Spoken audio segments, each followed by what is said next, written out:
నమస్తే. ఇప్పుడు మీరు చూడబోతున్న వీడియో ఖచ్చితంగా మీకు ఉపయోగపడుతుంది, నచ్చుతుంది కూడా. మరి మీకు నచ్చిన విషయం నాకు తెలియాలి అంటే ఈ వీడియోని మీరు లైక్ చేయాలి, షేర్ చేయాలి, అలాగే మన ఛానల్ని సబ్స్క్రైబ్ చేయాలి. మీ సపోర్ట్ని నాకు అందిస్తారు కదా. ఓకే, ఇప్పుడు వీడియోని స్టార్ట్ చేద్దాం. సూర్యోస్మి, నేను మీ విక్రమాదిత్య. ఆరోగ్యమే మహాభాగ్యం, ఆరోగ్యం భాస్కరాధీనం. ఆదివారం మద్యం మాంసం మైదనం వద్దు, ఆరోగ్యం ఐశ్వర్యం వద్దు. మీరు ఆచరించండి, 10 మందిని ఆచరింపచేయండి. ఆచరించండి, ఆరోగ్యవంతులుగా ఉండండి. ఆచరించండి, ఐశ్వర్యవంతులు కండి. ఆచరించండి, ఆనందంగా జీవించండి. సూర్యోస్మి. అందరికీ నమస్కారం. ప్రేక్షకులందరికీ సంక్రాంతి శుభాకాంక్షలు. ప్రస్తుతంతో పాటు ప్రముఖ ఆధ్యాత్మికవేత్త, సూర్యోపాసకులు, sun spiritual society founder Vikramaditya గారు ఉన్నారు. మాట్లాడదాం. సార్ నమస్తే. సార్ సూర్యోస్మి తల్లి. సార్, సండే నాన్ వెజ్ తినకూడదు అనేది శాస్త్రం చెప్తుంది. మీరు 2 ఏళ్లగా చాలా విశేషంగా చెప్తూ ఉన్నారు. దాంట్లో అంటే ప్రజల్లోకి దీన్ని తీసుకువెళ్తున్నారు. చాలా మంది జీవితాల్లో మార్పును తీసుకొచ్చింది సండే ప్రత్యేకించి మానేయటం ద్వారా. మా ఇంట్లో శాంతి అనేది వస్తోందండి, చాలా పీస్ఫుల్ గా ఉంది, ఆరోగ్యం కూడా కుదుటను పడుతుందని చెప్పిన వాళ్ళు ఎంతో మంది. అయితే ఇది కొన్నేళ్లగా మీరు చాలాసార్లు చెప్పారు, బ్రిటిషర్స్ సాధించినటువంటి విజయంగా పరిగణించాలి సండేస్ ని ఇట్లా పొల్యూట్ చేయడం అనేది. అయితే వాళ్ళు చేయటం ఓకే. ఇప్పటికీ కొన్ని, నేను మొన్న ఏదో వీడియోస్ లో ఈ కుకింగ్ వీడియోస్ ఉంటాయి కదా, అవి చూశాను.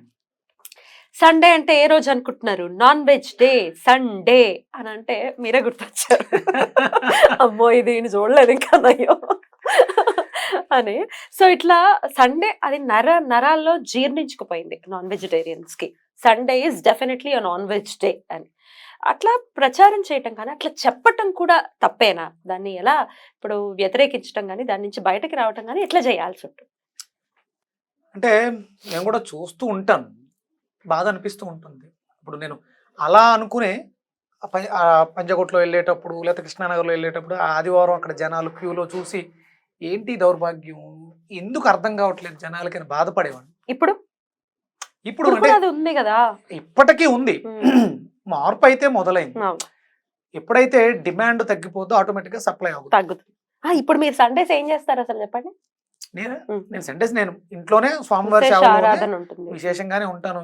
నేను 24 గంటలు స్వామి గురించే మాట్లాడుతూ ఉంటాను. నాకు కాల్స్ వస్తూ ఉంటాయి, ఎక్స్ప్లెయిన్ చేస్తూ ఉంటాను. సమయం దొరికితే అరుణ పారాయణం, త్రిచా విధంగా నమస్కారాలు, ఇవే ఉంటాయి. సండే ప్రత్యేకంగా ఉంటాయి. సండే ఎప్పుడు దాని మీద శ్రద్ధ ఎక్కువ ఉంటుంది. నాకు సమయం దొరికినప్పుడల్లా ఇంట్లో ఇదే, ఇంతకు మించి నేను ఏమీ ఆలోచించను. బట్ ఏదైనా పని పడి బయటకు వెళ్ళారు, చూస్తున్నాం ఈ ఫిషెస్ కూడా కొంటూ ఉంటారు కదా, అక్కడ అట్లా చూసినప్పుడు వాట్ ఈస్ యువర్ ఫీలింగ్? నేను మీకు పెడతాను, 2-3 వీడియోలు కూడా తీయడం జరిగింది, వాళ్ళతో మాట్లాడడం జరిగింది. ఎందుకంటే ఇప్పుడు అక్కడికి వెళ్ళి నేను మాట్లాడితే అక్కడ వ్యాపారం చేస్తున్న వాళ్ళు బాధపడతారు. అంటే అనుకుంటారు వాళ్ళు చేసేది వ్యాపారమే అనుకుంటారు. వ్యాపారం చేస్తే ఏమొచ్చింది నీకు? ధనం వస్తుంది, లాభం వస్తుంది. పెట్టుబడి పెట్టావు, వ్యాపారం చేసావు, 80 రూపాయలు చేపకి కొని 140కి అమ్మవు, అంటే నీకు 60 రూపాయలు లాభం వచ్చింది, మంచిదే. నీ పెట్టుబడి పోను, ఆ 60 రూపాయలు నువ్వు దాన్ని నీ కుటుంబ అవసరాలకు వాడతావు. అందులో నువ్వు వాడే విధానం ఏదైతే ఉందో అది నీవు ఎంత ఖర్చు పెడుతున్నావో ఒకసారి ఆలోచించు. ఈ వ్యాపారం ఈ రోజు కాకుండా ఇంకొక రోజు కూడా చెయ్యొచ్చు, లేదు ఇది కాకుండా ఇంకొక వ్యాపారాన్ని కూడా చెయ్యొచ్చు. పూర్వం అంటే కొన్ని జాతులకి వాళ్ళ మానసిక భావోద్వేగాలకు తగ్గట్టుగా వృత్తుల్ని నిర్ణయించడం జరిగింది. కమ్మరి చెక్క పని చెయ్యాలి, కుమ్మరి కుండలు చెయ్యాలి, ఇలా వృత్తులు కేటాయించబడింది. ఇప్పుడు ఇది మత్స్యకారులు కాదు, మత్స్యకారులు చేపలు పడుతున్నారు, తీసుకొస్తున్నారు, అక్కడ పెడుతున్నారు, ఎవరో దాన్ని అమ్ముతున్నారు. మాంసం విక్రయానికి కొంతమంది ఉండేవారు, ఇప్పుడు అందరూ చేసేస్తారు, అన్నీ అందరూ చేసేస్తున్నారు. దీనివల్ల ఏమవుతుందంటే ప్రతిదానికి ఒక ధర్మం ఉంటుంది. ఆ ధర్మానికి సంబంధించిన వాళ్ళు అది చేస్తే తప్పు కాదు, ధర్మం తప్పి చేస్తే దాని ఫలితం వాళ్ళ మీద ఉంటుంది, వాళ్ళ కుటుంబం మీద కూడా ఉంటుంది. అది దృష్టిలో పెట్టుకోవాలి. ఇప్పుడు మీరు అన్నారు నేను వంటలు బాగా చేస్తాను, కొన్ని రకాల కాంబినేషన్స్ ఆరోగ్యాన్ని ఇస్తాను. కొత్తగా ఏదో తయారు చేసి నేను ఈరోజు ఈ ఆదివారం ఇలా తయారు చేశాను, చూశారు, తిన్నారు, దాని ప్రభావం నీకు పడుండొచ్చు, అది అవతల వాళ్ళకి కొంచెం ఇబ్బంది పెట్టుండొచ్చేమో. ఎందుకంటే ఎసిడిటీ నేచర్ అనేది ఒక్కొక్కరికి ఒక్కొక్కలా ఉంటుంది. ఆ కాంబినేషన్ వాళ్ళకి మంచి శ్రేయస్సుని ఇవ్వచ్చు, ఇది ఇవ్వకపోవచ్చు. ఏ కాంబినేషన్ అయినా సరే ఆదివారం విష ప్రమాణం, తినకూడదు, ఏది తినకూడదు.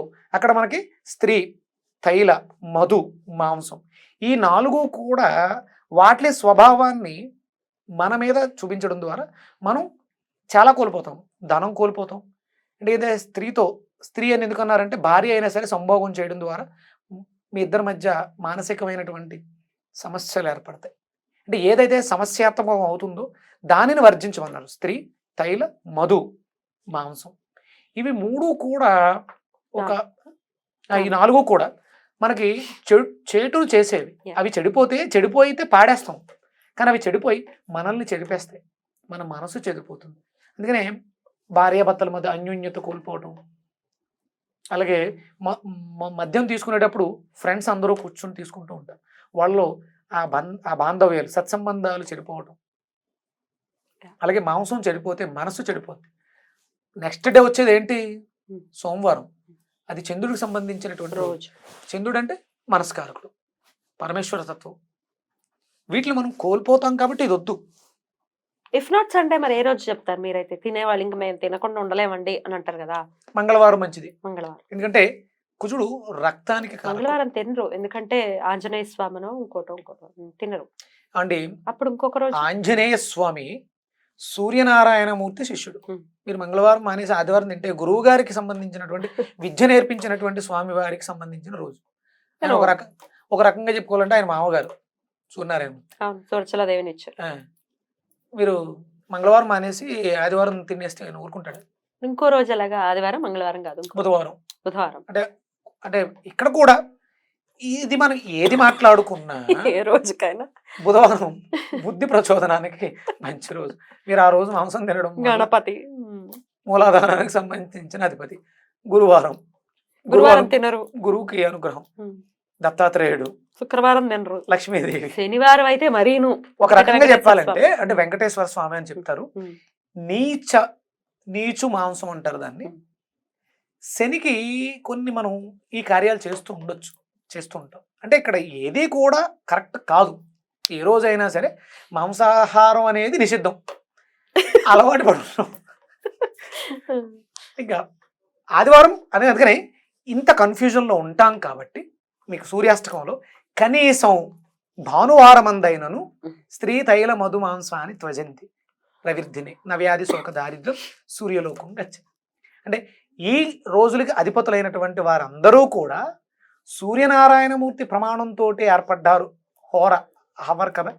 కాబట్టి సోమవారం సూర్యోదయం అయితే చంద్రహోర, మంగళవారం కుజ హోర ఇలా వస్తుంది. కాబట్టి ఈయనందరూ ఆయన నుంచి వచ్చారు కాబట్టి ప్రధానంగా దాన్ని తీసుకుని మిగతావి మనం ఉన్నటువంటి ధర్మాలలో ఆ ధర్మానికి తగ్గట్టుగా తీసుకుంటే తప్పులేదు. సండే మాత్రం ఎట్టి పరిస్థితుల్లో గుర్తుపెట్టుకోండి, మనం ఏదైతే ఇస్తామో అది 10 టన్నులై తిరిగి వస్తుంది.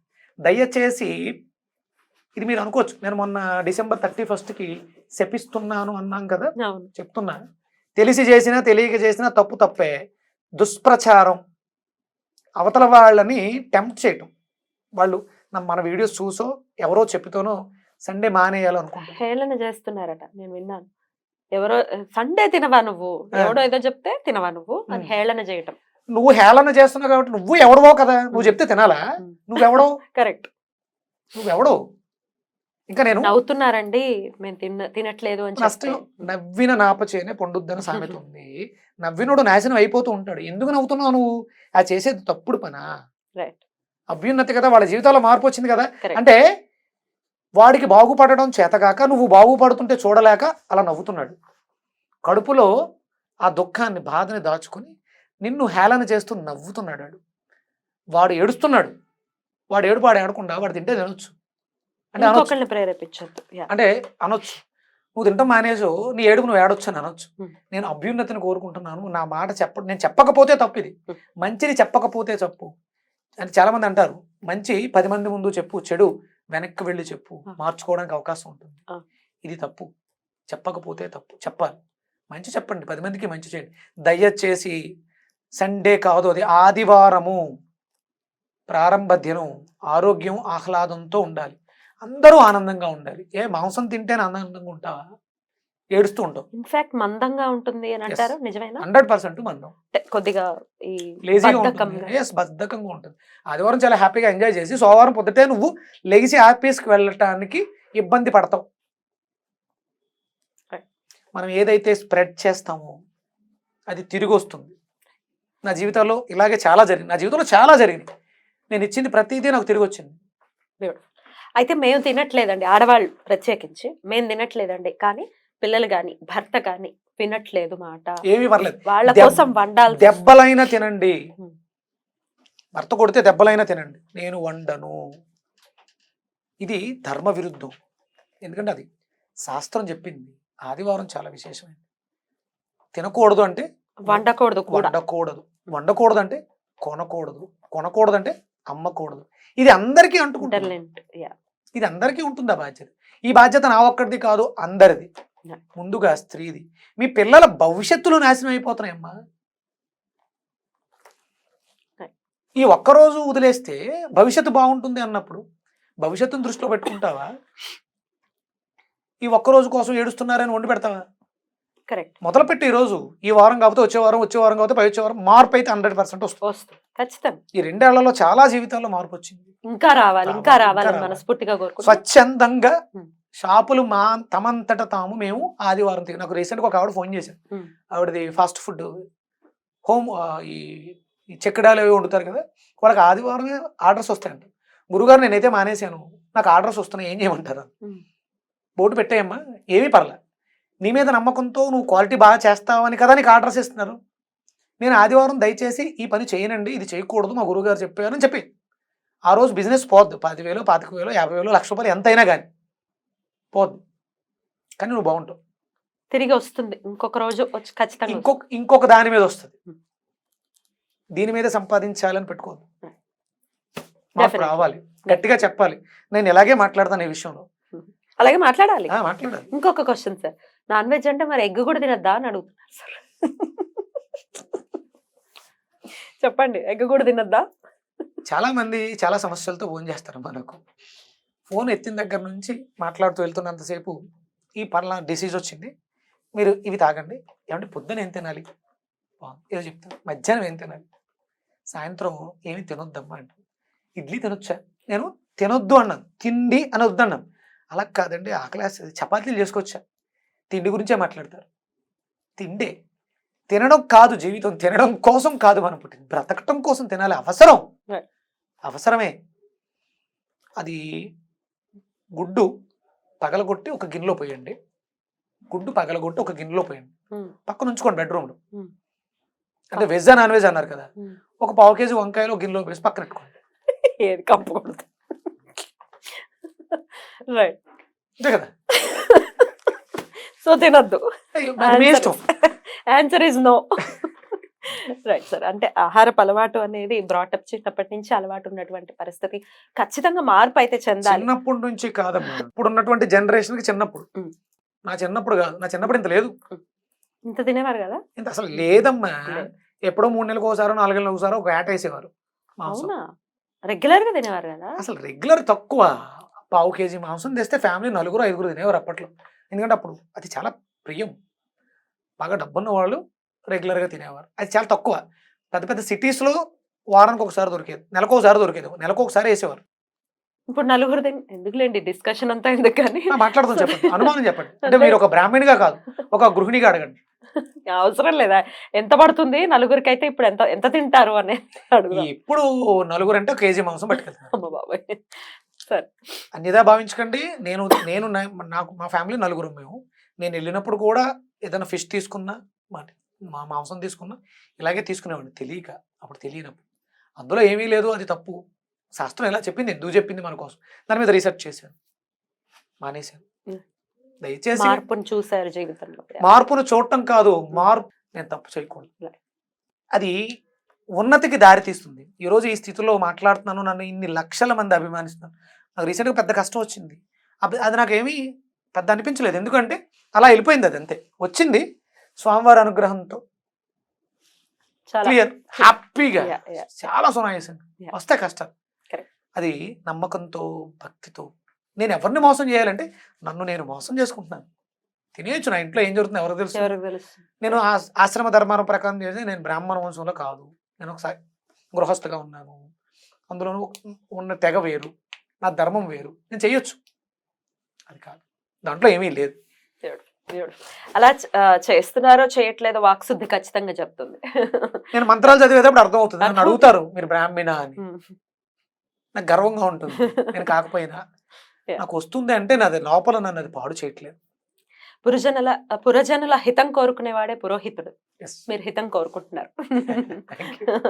Thank you sir, thank you so very much. నమస్తే. సూర్యోస్మి.